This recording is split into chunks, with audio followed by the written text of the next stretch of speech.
electric charge. Once again, welcome in the world of physics.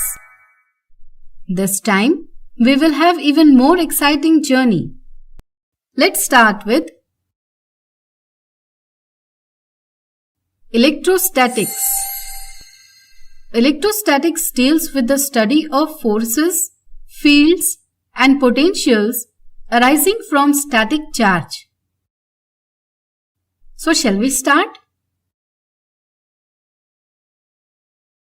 If we rub pen with synthetic cloth and bring it near small pieces of paper, surprisingly, they stick to pen. Why this happens? It happens because of static electric charges, that is, non-moving stationary charges. To understand more about electric charge, let us perform an activity.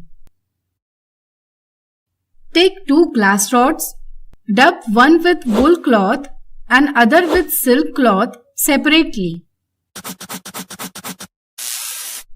If these rods brought closer, then they repel each other. Now take two plastic rods, rub them with cat's fur separately. If these rods brought closer, then they repel each other. If glass rod rubbed with wool and plastic rod rubbed with cat's fur brought closer, then surprisingly they attract each other. Furthermore, if they brought in contact, their effect get cancelled out and hence no longer attract each other. From this activity, we can say that by rubbing charges get developed. Unlike charges attract each other and like charges repel each other. Clearly, glass rod and plastic rod must have opposite charges. Furthermore, if charged glass rod and charged plastic rod brought in contact with each other, they lose their charge and hence no longer attract each other. The property that differentiates between two kinds of charges is called polarity.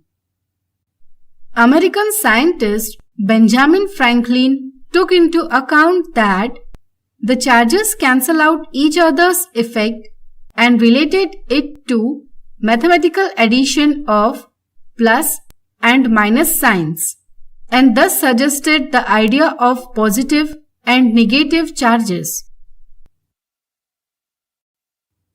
By convention, the charge on glass rod or cat's fur is called positive and that on plastic rod or silk is termed as negative. If an object possesses unbalanced electric charges, it is said to be electrified or charged. When it has balanced charges, it is said to be neutral. A simple apparatus to detect charge on a body is the gold leaf electroscope.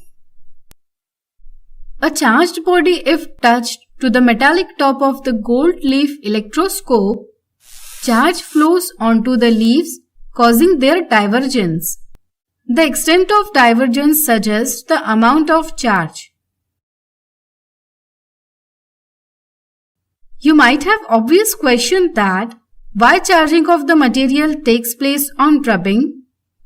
Well, actually, when we rub two materials with each other, the less tightly bound electrons move from one material to other, developing positive and negative charges. We will learn more about electrostatics in upcoming videos.